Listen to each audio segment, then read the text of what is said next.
concern.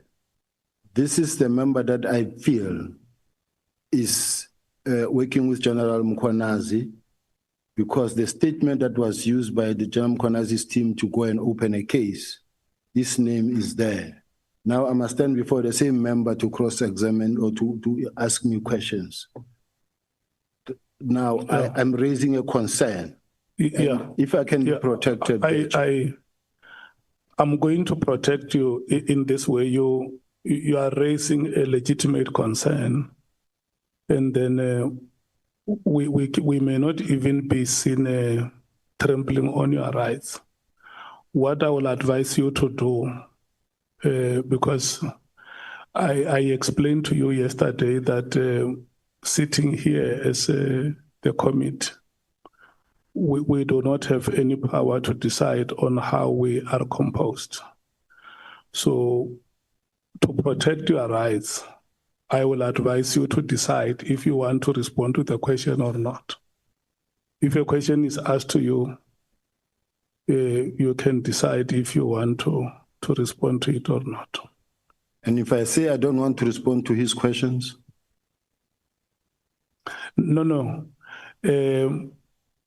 We have to follow the process. You can't say, I don't want to respond to your questions.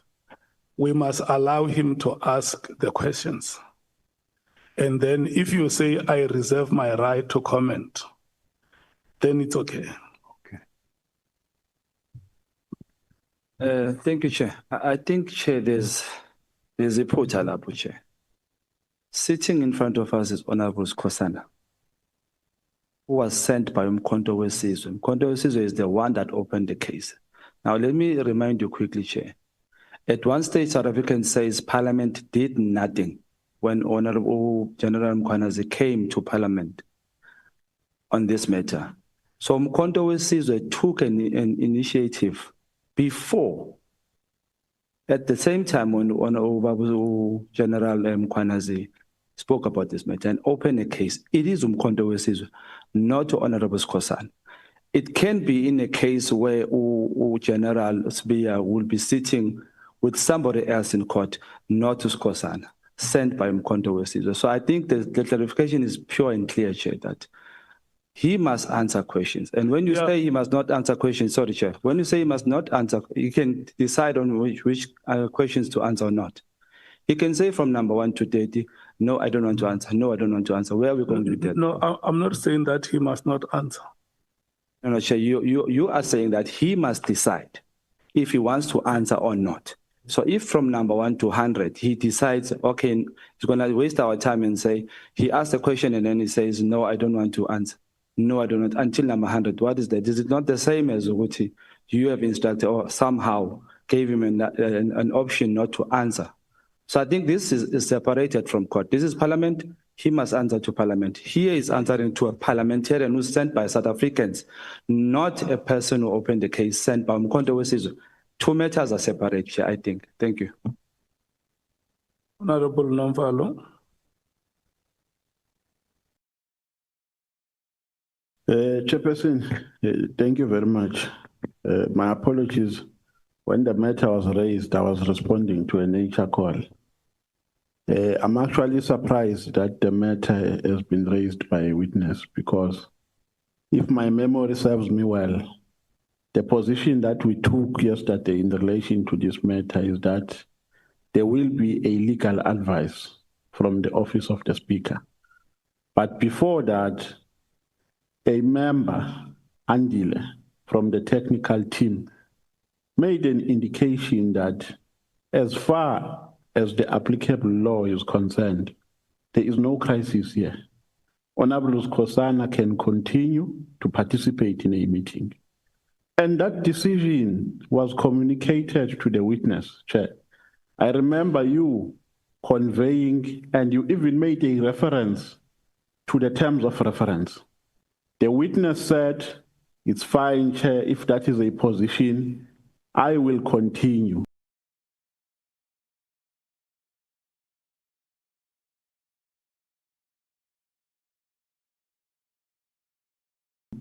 But please note that I had a protest.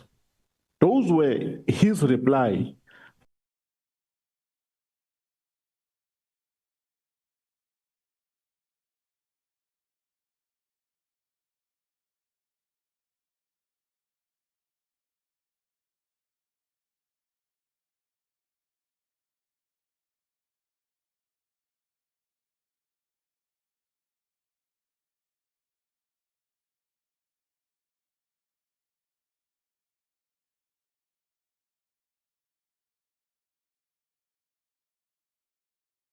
for him to come and raise the same issue here, even when it was better clarified yesterday, I think it is undesirable, Chairperson.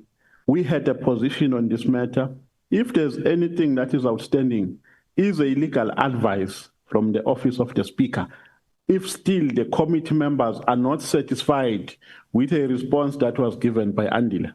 We also even said, as the MK party, if there is a legal advice coming from the office of the Speaker, we will also consult our own senior counsel in this regard to ensure that there is a strike of balance and we are satisfied with what has been communicated to us as a legal position. So I really understand maybe the witness has forgotten, but my memory reminds me that this is a position that we agreed upon yesterday. Honorable Matthys. Thank you, Chair, for recognizing me after. Okay, just a few things, Chair. I think we are keep regressing on this matter, right? So we have gotten an opinion from our Parliament lawyers, and not just on these matters, but when we were discussing recusal on a lot of different members. It's clear, number one, Chair, that there's no independent member of Parliament in South Africa. We are political party democracy. The things that we do it on behalf of our political party. The next thing we're going to have here is that we're going to be told when Cyril Ramaphosa appears here that the EFF or the Commander-in-Chief must recuse himself because we've got a case against him in the Constitutional Court. That's where we are heading. Further, Chair, even if any of these members from their political parties, we as a committee take a decision, which we don't have the power